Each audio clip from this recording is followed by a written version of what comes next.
जय माता दी एवरीवन। मेरे चैनल पर आप सभी का बहुत बहुत स्वागत है। फ्रेंड्स, नवरात्रि की पूजा में प्रत्येक दिन हवन किया जाता है और यह छोटा हवन होता है, बड़ा हवन नहीं होता है, जिसे हम आसानी से कर सकते हैं। तो फ्रेंड्स, मैं हवन की सरल और संपूर्ण विधि बताने वाली हूँ। इस हवन को परंपरागत तरीके से हमारी मम्मियाँ, सासू माँ और बुजुर्ग महिलाएं सदियों से इस हवन को करते हुए आ रही हैं। इसे अग्यारी भी कहा जाता है।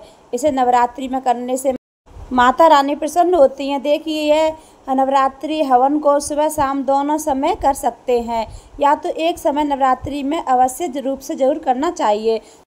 तो जहाँ पर आपने चौकी लगाई है वहाँ पर आप हवन करें। सबसे पहले हम एक प्लेट ले लेंगे और उसमें आप मिट्टी का कोई भी पात्र ले सकते हैं, कुंडा ले सकते हैं या हवन कुंड ले सकते हैं,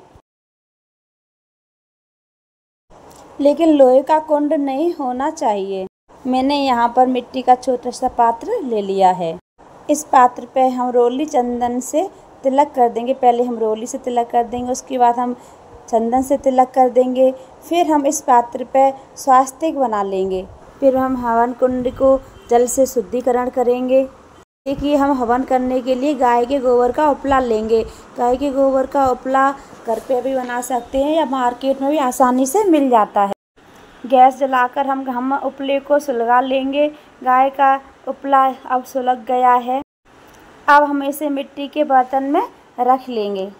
सबसे पहले हम घी की 2-3 आहुतियाँ देंगे, जिससे हमारी अग्नि आसानी से प्रज्वलित हो जाएगी। इसके बाद हम इस पर कपूर अर्पित करेंगे। इसके बाद हम इसमें अग्नि प्रज्वलित कर लेंगे।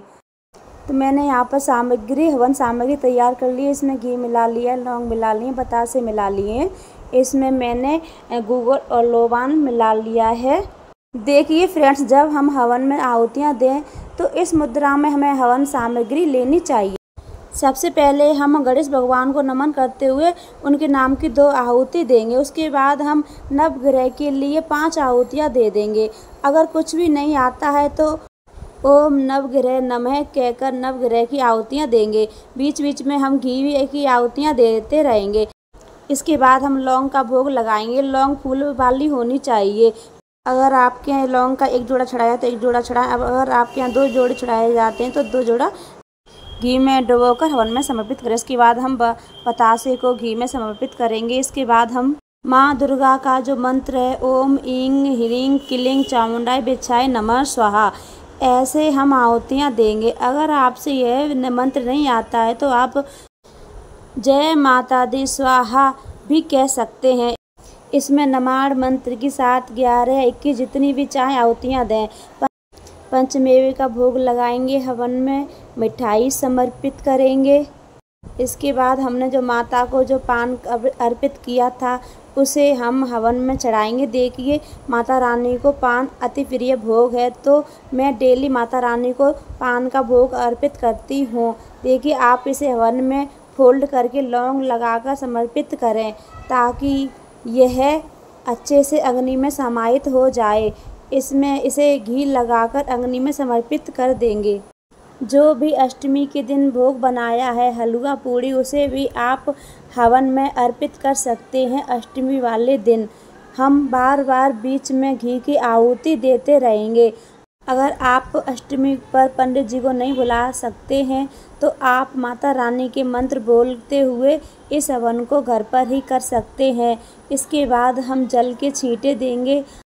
हाथ जोड़कर माता रानी को नमन करेंगे। जो भी हमसे गलती हो गई है हमें क्षमा करें। इसके बाद हम अग्नि देव को भी प्रणाम करेंगे। तो इस प्रकार मैं बहुत ही सरल तरीके से डेली हवन कर सकते हैं। फ्रेंड्स, हम लोग नवरात्रि में इतना ही हवन करते हैं, बहुत बड़ा हवन नहीं करते हैं, क्योंकि हवन हमें डेली करना होता है। तो हवन की वीडियो अगर आपको पसंद आई हो तो लाइक कर देना, कमेंट में जय माता दी अवश्य लिखना। अगर आपने मेरे चैनल नीलम भक्ति कॉमेडी को अभी तक सब्सक्राइब नहीं किया है तो आप प्लीज़ सब्सक्राइब कर लेना। धन्यवाद। जय माता दी।